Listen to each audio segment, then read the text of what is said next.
Hello friends, we are back with today's topics. Today's topics will include employment situation as per International Labour Organization in our country. India will start mining the seabed for the exploration of certain minerals like cobalt. Municipal elections require reforms, and that is a topic that also is our third topic. Fourth one is Minister of External Affairs Jaishankar is on the Philippines visit and what has been done once he met the president there. Credit growth position and current account deficit will now be our fifth one.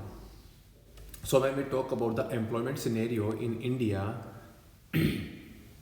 according to International Labour Organization report, it is in a grim state. So what is the International Labour Organization? First of all, International Labour Organization is an international organization. It brings together government, employers and workers.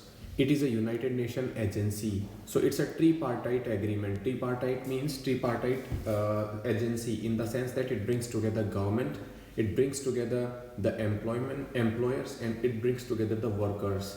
So it's a United Nations based agency. It was established in 1919. What does it do? It sets labor standards across the globe. It sets and develops policies and devise programs that promote decent work environment. So whenever there is a requirement for decent working conditions, etc., it is the International Labour Organization which will be doing it. International Labour Organization publishes India Employment Report as well. Recently, it has published India Employment Report of 2024, and it has given certain insights. It is saying that those people who have done secondary and even higher education, unemployment in them has increased from 35.2 to now close to 65%, so almost just doubled. Again, youths, those have done secondary and higher education, the unemployment level in those has increased from 35% to 65% now. This was suggested by India Employment Report that is published by ILO. As I tell you, what is labor force participation rate? When we talk about, there are three indicators. Number one, labor force participation rate, workers population ratio, and unemployment ratio. So labor force participation rate is labor force participation rate is estimation of economy's active workforce. So it means it's a percentage of working age population who are either employed or seeking job actively. Worker population ratio is 1, which talks about number of employed divided by 1000 people. Means per 1000 people how many number of employee people are there. Unemployment rate would suggest it is the people in the labor force that are unemployed. So these three. So when we talk about the report says that youngsters account to close to 83% of countries' unemployment or countries' unemployed workforce. Why that is significant also? Because in our country we see that it is a demographic dividend which is we want to actually cash on. Demographic dividend is one in which we see the age bracket of the people who are in the productive category. So those people actually which is in the age group say 30s, 40s, 50s, those people are always in the earning one. Their dependency is very less. Once people start getting as old, etc., then their dependency level increase. They don't earn anything, and their dependency, because of their dependency, other people also in the family get engaged. Disease burden on the people is also lesser when they are in the demographic dividend stages. So it is saying that the improvement, now the report says that close to 83% of the country's unemployed workforce is by youth. Employment and underemployment of the youth increased between 2000 and 2019. It says that unemployment levels actually in India increased between 2000 and 2019, despite the number of educated and other people who are getting more literate now are increasing. They say that this particular report says that labor force participation ratio, worker population ratio, and unemployment rate showed a long-term deterioration between 2000 and 2018, but witnessed an improvement after 2019. 2019 improvement needs to be interpreted cautiously as jobs generated in the slowdown period raise questions about the drivers. So when we talk about how the country's employment is also getting affected is because of number one, earlier people used to be in agriculture. Now the agriculture sectors people are either moving towards construction or services sector. So labor from agriculture was mainly absorbed by the construction and services sector. Almost 90% of the workers remain engaged in the informal work. In India, there are formal and informal category. In India, in informal category, people are employed more. So almost 90% of the workers remain engaged in the informal work. And because of they are in the informal work, certain social security benefits are also not provided to them. Even the pension benefits once they retire also are very less opportunities. There are widespread livelihood insecurities also, with the only small percentage are covered with social protection measures, precisely non-agriculture and organization sector. 75% of the youth are unable to send emails with attachments, 60% are unable to copy and paste files, and 90% are unable to put a mathematical formula in a spreadsheet. That also shows that the skill set among them are also lesser. So skill set is also one of the issue that the International Labour Organization in its report is now saying. The lack of quality employment opportunities is reflected in high level of joblessness among young people. So what are the reasons? I tell you, number one is skilling. Number two, because of the informality of the sectors, because of the lesser contribution of manufacturing in our economy. Even lack of quality employment opportunities also reflected in the high levels of joblessness, especially among those who have achieved higher education. So the education levels in India, as you know, are rote learning but not qualitative and according to the situation and requirements of the industries. Here the industry and academia collaboration is required. So when we say that many highly educated young people are unwilling to take low paying and insecure jobs also. So India, one of the reason is also that although the jobs are being generated, but they are low quality jobs, and those people who are highly educated or have done higher education, they are less likely to accept those jobs. So despite the jobs availability also in informal sector, the people or labor force participation ratio is lower. That's why unemployment level in India has more than doubled in the higher education and secondary sector from 35 to 65%. Even these people would rather wait for the hopes of securing better employment in the future. The country is also facing the challenge of substantial gender gap in the labor market with low rates of labor force participation. Thus, it throws a light on growing social inequalities.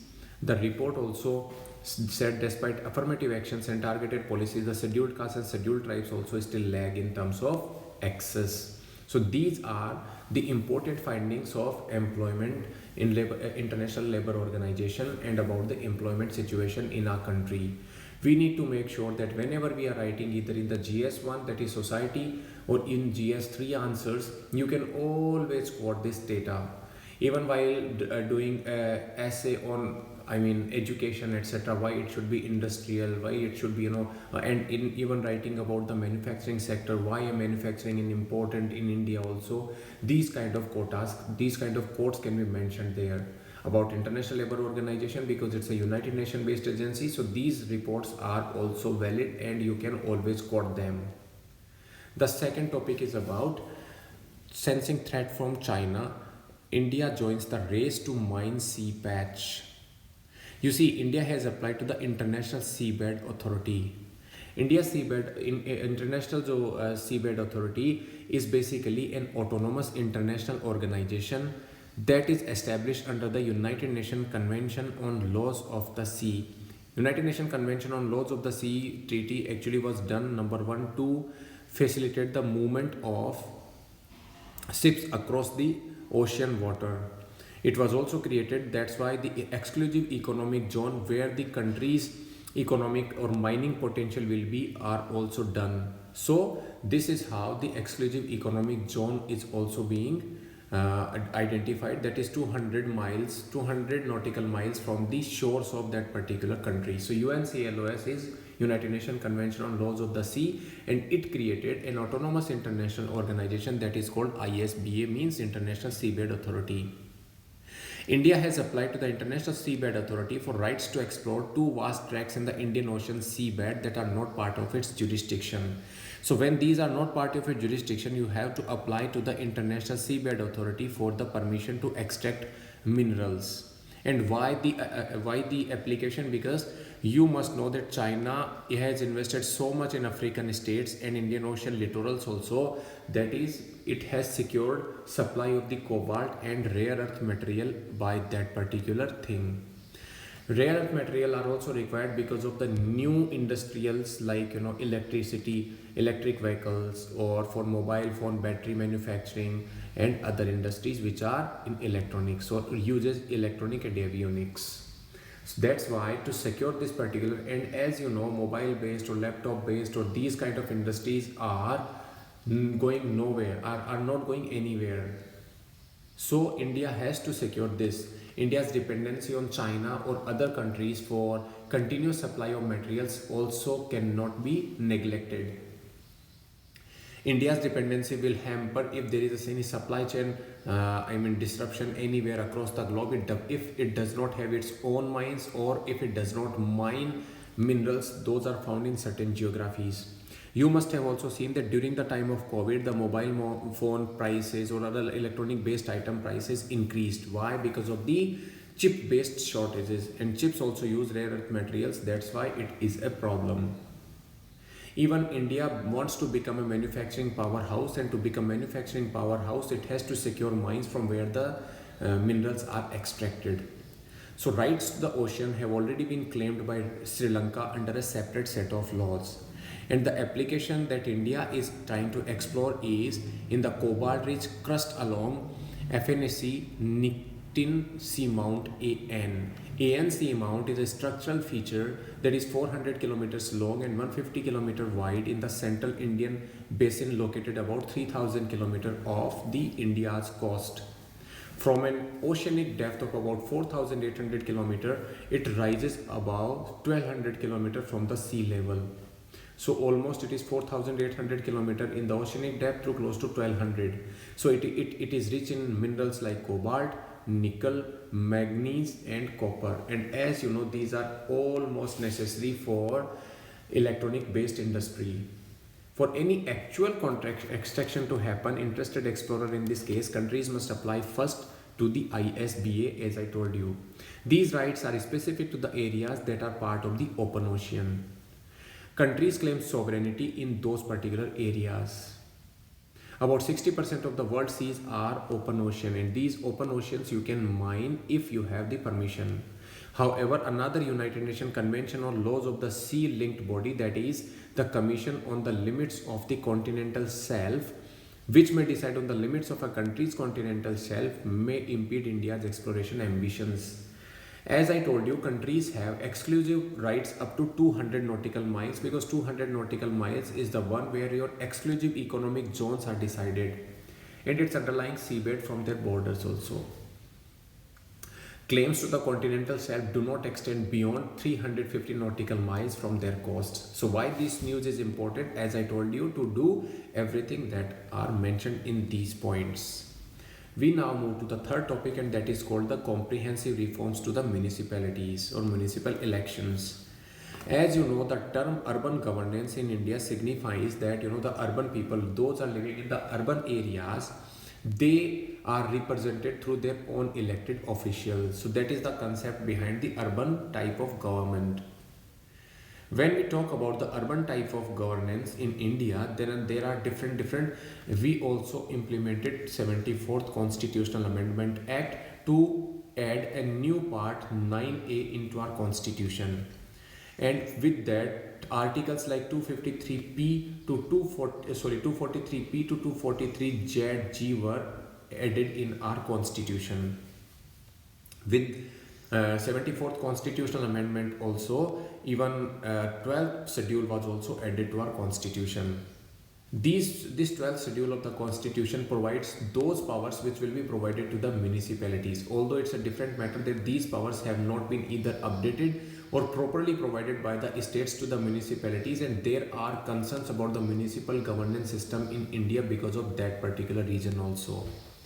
So when I talk about, there are three types of municipalities for the unknowns. Number one is a Nagar Panchayat. Nagar Panchayat means a transitional area, that is an area that is in transition from rural to urban. So there are areas which are transitioning from rural to urban, those will be called Nagar Panchayat. There will be a municipal council for a smaller urban area. Even there are municipal corporations, those are for the larger urban area. So there are three categorization of the people in these. Then there is a reservation of seats also when we talk about the reservation of seat as well. So duration, disqualification, and there is a state election commission. State election commission was provided so to provide municipal elections, number one, regularly and in a time bound manner. State election commission is an autonomous body that takes care of the panchayat elections and the municipal elections. So the finances and the finance commission are also, finances of the municipal organization either are generated by their own, or finance commission decide about the distribution between states and municipalities about the distribution of the finances. So when we talk about the Supreme Court judgment on the Chandigarh mayor election gives a good occasion to think more broadly about the elections to the municipalities. Assemblies are interpreting democratic exercises in the timelines of elections. CAG's audit report of 17 states on the implementation of the 74th constitutional amendment observes that over 1500 municipalities did not have elected councils even. So audit report actually shows that despite we are having election commission and everything, but still there are 1500 municipalities that did not have elected municipalities in place, so elected municipal councils in place during the audit report of 2015 to 21. Among larger cities, the Greater Chennai Corporation had elections in 2022. While the Municipal Corporation of Delhi had elections after a delay of 7 months. So number one, there are no elections, number one. Number two, even there are elections, then there are delays also. When there are delays also, even in Chandigarh, we saw the conspiracies. Wow, actually, the municipality election in that was challenged in the Supreme Court, and Supreme Court actually nullified the elections and made someone else that particular chairman of that body. Wherever elections to the urban local governments are also held, in certain cases councils were not constituted, and elections of the mayors, deputy mayors and other standing committees were delayed. So that is also one of the reasons. Whenever you are writing about the municipal elections or the local body governance system in India, you can write about these topics, that number one, there are certain election councils which are not being elected altogether, that is around 1500 in CAG's report. Number two, wherever even these are also appointed, there are certain municipalities or municipal councils where the elections of chairman or deputy mayors, etc. are delayed. You can also talk about that there is a delay in even the elections of those particular councils. When we talk about the first challenge of holding timely elections required determined enforcement with the Supreme Court, Article 243U of our constitution stipulates that duration of the urban local governments is 5 years, and that an election to constitute an urban local governance should be completed before the expiry of that particular said period. So the second challenge is what the courts did partially with the Chandigarh case. It appears to be an area that deserves greater policy attention in at least the following aspects. Number one, discretion of the government officials in scheduling. There is a discretion of the government officials in scheduling the elections on time. The state governments actually exercise an undue influence on officials to delay the elections, and certain times the elections are delayed because of may not be the favorable positions for the state government to conduct elections that time, or it may be that there is some manipulation by thinking or other means. So this is also one of the issue. So that to deal with challenges, State Election Commission need to play a far more significant role. Under Article 243K and under Article 243ZA of the Constitution state that superintendence, direction and control of the preparation of electoral rolls for municipality elections or all elections to panchayat and urban local bodies will be vested in the state election commissions. The analysis of these particular report also says that municipal elections across 35 states and union territories reveal that while except Maharashtra, Meghalaya, all states have constituted SECs, means State Election Commission. Only 11 have empowered them to conduct delimitation, etc. So there is a need for the state governments to provide more powers to the autonomous body of State Election Commission. Number two, also in the 12th schedule, the powers those are given to the municipalities have to be increased more. That's why their financial strength can be risen. Number third, about the financial performance through finance commission, it has to be made mandatory. Even fourth is about the elections. Number one, elections to the election council of the municipality should happen regularly. And if there are elections, then the fraud should not come in front. And if there are frauds, then it actually raises a question on our democracy itself. So these are the comprehensive reforms suggested for the municipal elections. Now we talk about the Philippines sovereignty issue and how India is supporting that particular thing. You see, Philippines is right now is in the challenge mode to China. In 2015, Permanent Court of Arbitration talked about China's China's taking undue sovereignty benefits from Philippines island. It gave a judgment, but China actually did not regard that particular 2015 rulings of the Permanent Court of Arbitration. Philippines is also being challenged by China in the sense that the Coast Guard of Philippines were in constant, struggle with the Chinese airstrip or aircrafts in securing their own waters. So Indian foreign minister is on a visit to Philippines, and external affairs minister says that tensions as between Philippines and Chinese navies are rising to new levels. They say that sovereignty of Philippines, our minister of external affairs says that sovereignty of Philippines actually should be safeguarded. Mr. Jaishankar met the Philippines President Marcos there and Foreign Minister Manolo as part of the three-nation 5-day tour to Singapore, Philippines and Malaysia. Mr. S. Jaishankar also talked about the United Nations Convention on Laws of the Sea and how the 1982 Convention is the constitution of the seas and all parties must adhere to it, including China. It is seemed as aimed at China. This comment is seen as aimed at China, whose Navy and Coast Guard have been frequently engaging or accused of violating sovereign waters of other countries. Even China has its dispute with Vietnam. China has its dispute with Indonesia, Malaysia because of the South China Sea issue. The External Affairs Minister also visited the Indian Coast Guard pollution control ship as well. Mr. Jaishankar said that ship's visit was significant because it highlights shared challenges that India and Philippines face on the oceanic pollution, illegal fishing and protection. So whenever you are writing about India Philippines relations, then you can always write the different dimensions, not only the sovereignty aspect that India is also advocating, but about the UNCLO's clause also, that about the 200 kilometer nautical miles that exclusive economic zones etc. are present. India's stand on the South China Sea also you can mention into that. Even say that the diversity of the relationship with India and Philippines is they are also trying to share challenges regarding ocean pollution, illegal fishing and protecting the environment in the region. He also talked about the need for like-minded countries in the Indo-Pacific Ocean region to enhance cooperation. So reacting sharply to Mr. Jaishankar's comment in Manila within hours, the Chinese Foreign Ministry called on India and Philippines to respect China's territorial sovereignty.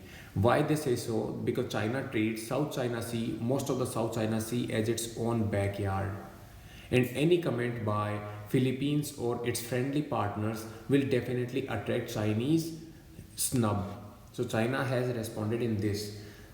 Even Chinese Ministry of Foreign Affairs says that maritime disputes are issues between countries concerned. Third parties have no right to interfere in this. But what when China actually interferes in India's relations with other countries? Whenever suppose there is a dispute between India and Pakistan or Bangladesh or even Nepal or even say Bhutan, even say Sri Lanka, why China also poke its nose into that? Even China forgets it.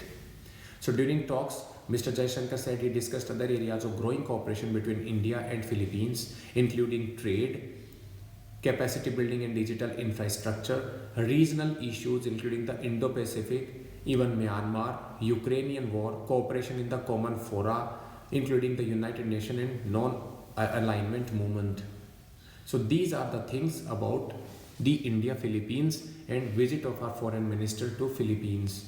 Even the Red Sea and how the Houthi militias and piracy is affecting that particular part of our that particular part of global territory is also was also discussed. Mr. Jaishankar also highlighted rescue operations, including those where Indian naval personnel have helped Philippines nationals on board in distress, including the MV True Confidence and MV Lila Norfolk.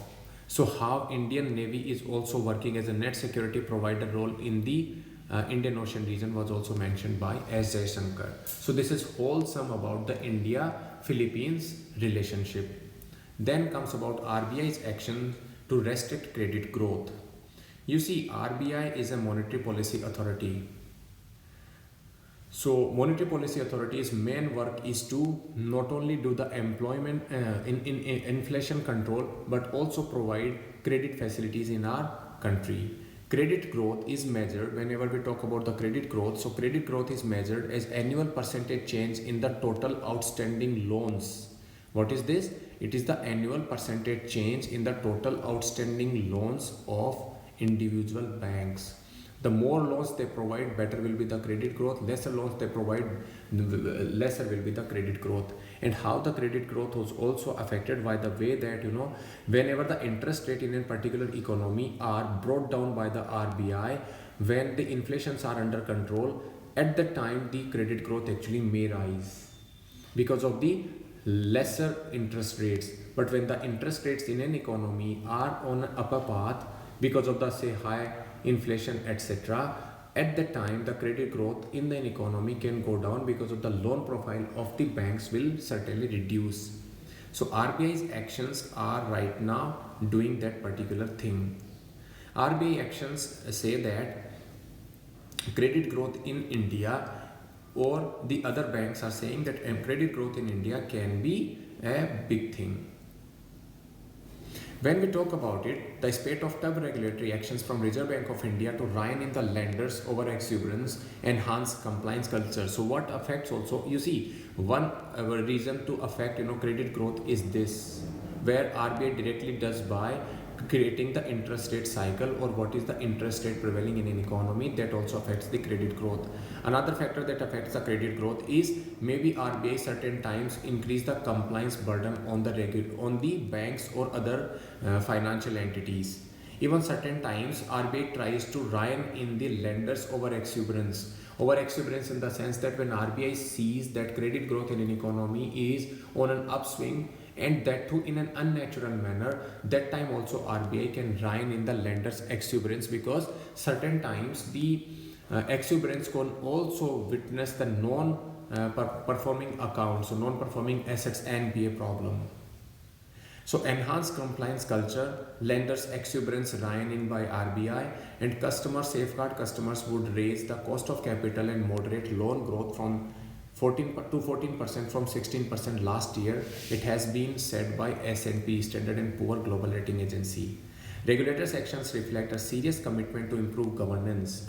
Although RBI is taken like the compliance burden, or RBI is reining in the lenders exuberance. Why? Because it wants to improve the governance culture across the banking institutions, and even transparency, how the finance companies are dealing with their customers. You recently must have seen how Paytm actually was barred by RBI to do certain transactions. The rating measure also cited that RBI's recent moves to restrain certain lending by IIFL Finance and JM Financial products, as well as onboarding of new customers at Paytm Payments Bank, and said that they are departure from the historically nominal financial penalties imposed for breaches. So governance and transparency is the major thing that RBI is right now considering, because customers' interests are higher. Second news is about India's forex reserves rose by $32 billion on the balance of payment basis in April. So balance of payment basis April indicating valuation effects. So there was a depletion of around $14 billion during the year ago period, but right now it has seen a growth of $32 billion on the account of BOP. Foreign exchange reserves in the nominal terms include valuation assets, and these increased by $44 billion. Quarter 3 CAD means current account deficit narrows to $10 billion. So current account deficit, when we talk about it, when we talk about this, then it's an expenditure that any country does on imported goods and the services, and it exceeds the value of the exports. So whenever the import of goods and services exceed the export of the goods and services, that time the current account deficit arises. So current account deficit in India although narrowed to $10 billion. You know, a country like India are always or most of the time have the current account deficit because of the inherent foundations of the economy. India's dependence on imports are higher as compared to the exports. Import of the fuel is a major quantity. Even earlier we used to import electronic items, but electronic items, because of the manufacturing prowess or manufacturing determination that the country is showing, some sort of respite is happening in the electronics front. But when we talk about the fuel cycle period, etc., that creates a problem for our imports. So whenever import exceeds the export value, there will be a current account deficit. And how that current account deficit will be bridged? It will be bridged by the capital account receipt that a country receives. And if the capital account receipts are also lower, then it creates a balance of payment crisis which have to be filled in by the foreign exchange reserves. That's why forex exchange reserves are also necessary for a country to secure its economic fundamentals. So current account deficit in India has narrowed to $10.5 billion on the rise in the services exports. So why? So I told you that something has to go down or something has to go up so that the current account deficit can be improved. Either the imports have to go down or the export has to go up, and because of the rise in the service export, the current account deficit has risen, has narrowed down. So this is how the economy is doing. Thank you for listening to today's lecture. If you feel that we are being able to provide good quality content, that you can like and share our. For more such videos, you can like the button and subscribe the channel. Thank you.